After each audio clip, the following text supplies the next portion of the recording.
Hello guys. तो आज हम प्रॉब्लम देखने वाले हैं permutation of an array using recursion.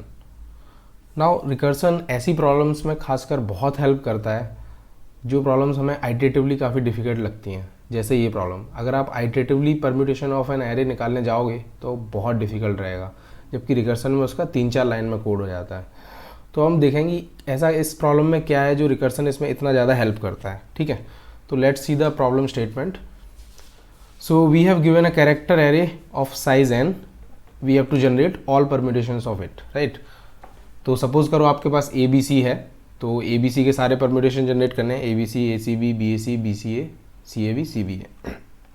तो आपने अगर गौर किया होगा तो सबसे पहले अगर हम पिछले प्रॉब्लम्स की बात करें तो पिछला प्रॉब्लम था हमारा स्टेयर्स वाला. ठीक है, तो वहाँ पे हमें nth स्टेयर के लिए या तो हम n-1 से आ सकते थे या n-2 स्टेयर से आ सकते थे. ठीक है, तो हमारे पास क्या थी, ये चॉइसेस. ठीक है, तो जब भी हमारे प्रॉब्लम में चॉइसेस होती हैं, recursion is the most favourable topic for it. Okay, तो यहाँ पे भी हमारे पास चॉइसेस हैं. कैसे कि अगर आपको ए बी सी दिया है तो इस ब्लॉक को, इस फर्स्ट इंडेक्स को आप कितने तरीके से भर सकते हो. Either you can start from A और बी और सी. ठीक है, देन आपकी प्रॉब्लम छोटी हो गई, आपको बस इन दो का बनाना है, इन दो का परम्यूटेशन लिखना है. ठीक है, तो ए से जितने भी आंसर होंगे वो इधर होंगे, बी से जितने भी आंसर होंगे वो इस ब्रांच में आएंगे, सी से जितने भी आंसर आएंगे वो इस ब्रांच में आएंगे. ठीक है, तो समझ में आ रहा है ना कि जब भी हमारे पास चॉइसेस हैं तो हम क्या करते हैं, उन चॉइसेस को लेते हैं, सेम प्रॉब्लम को छोटा करते हैं, एक चॉइस को पकड़ते हैं.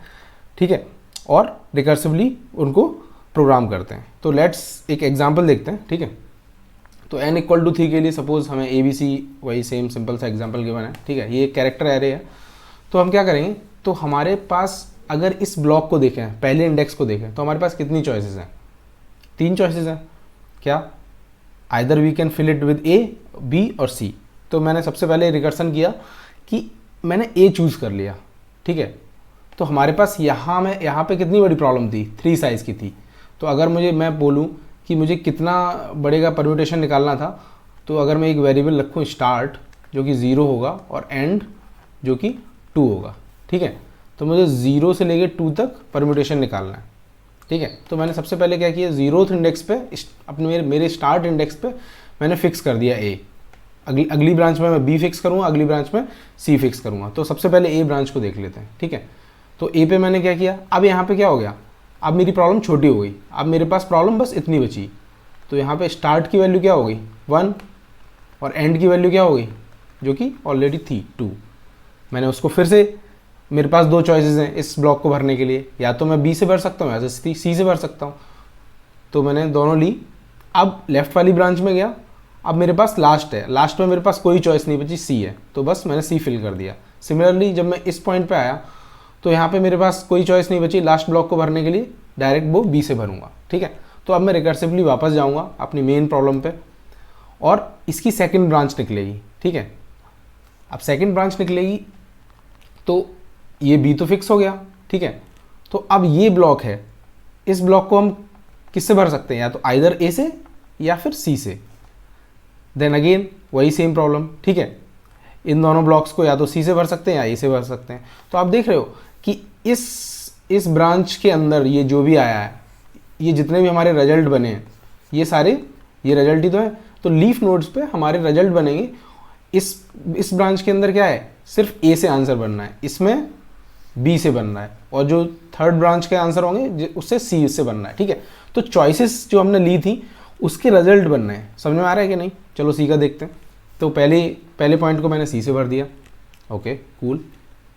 देन सेकंड पॉइंट है, फर्स्ट इंडेक्स है इसमें 0, 1.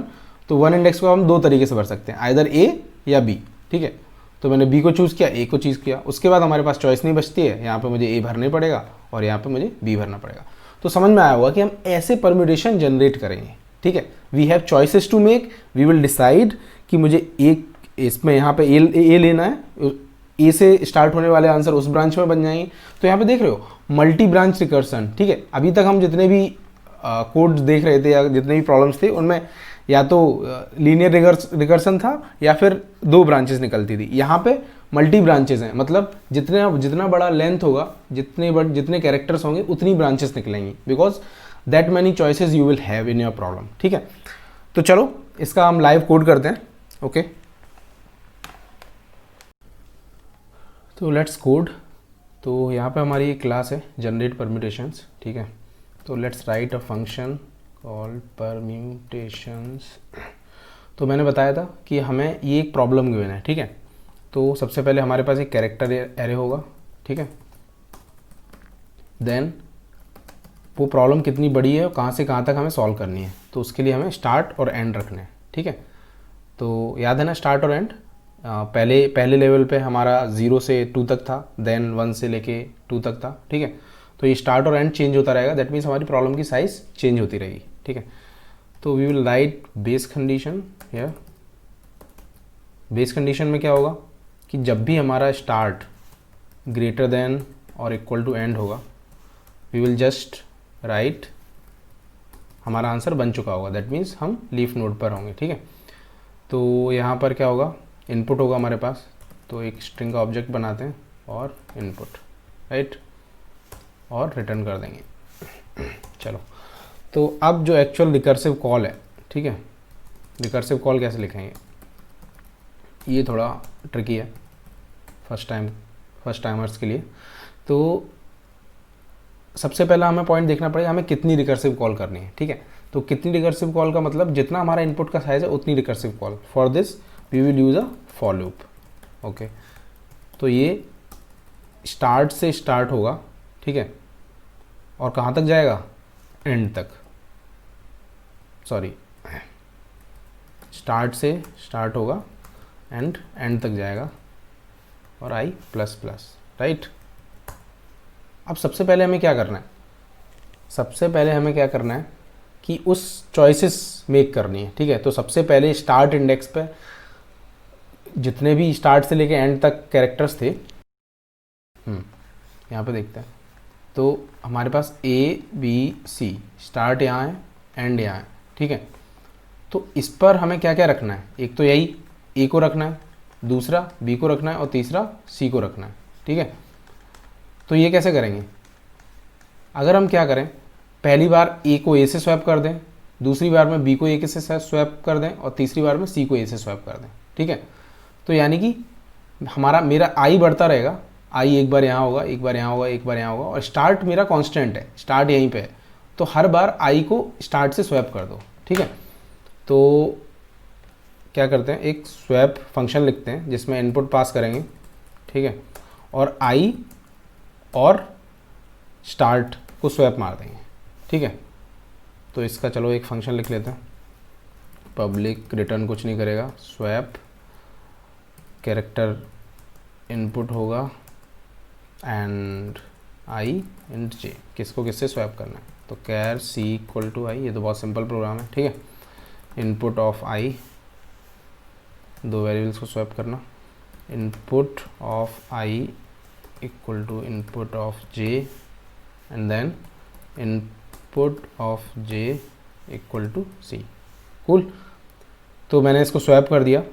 ठीक है, अब मैं क्या करूँगा, रिकर्सिवली प्रॉब्लम मेरी छोटी हो गई, मैंने एक चीज़ फिक्स कर ली, तो मेरे स्टार्ट इंडेक्स पे एक वैल्यू फिक्स हो गई, तो मैं फिर से रिकर्सिव कॉल करूँगा एक, इसमें मैं इनपुट पास करूँगा, और अब मेरा क्या हो गया, स्टार्ट बढ़ गया।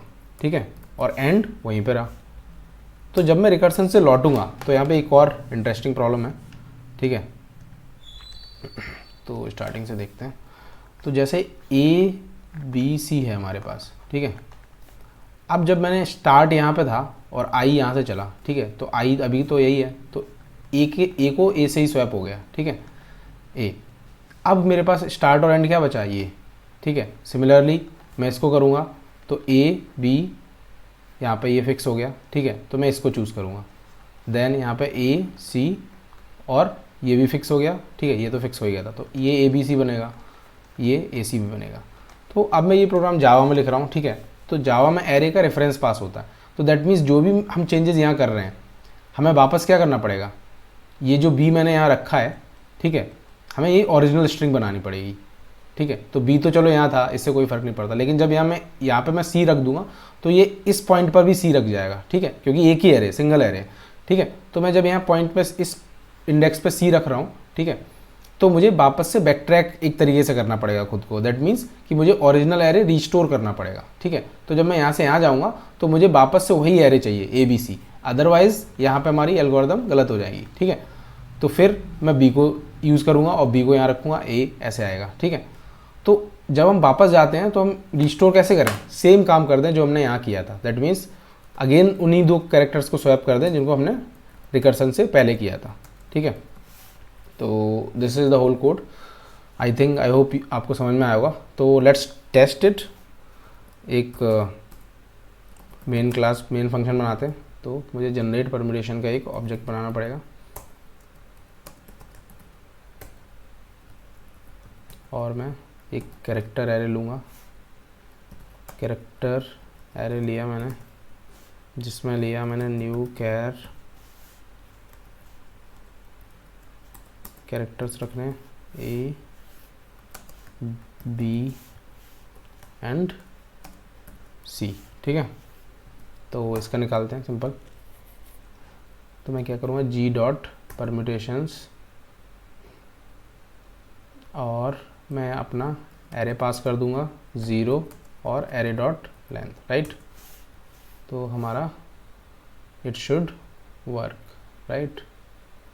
नाउ एक एरर आ रही है, ओह सॉरी, न्यू लिखना भूल गया, ठीक है। तो this is our program, let's run it.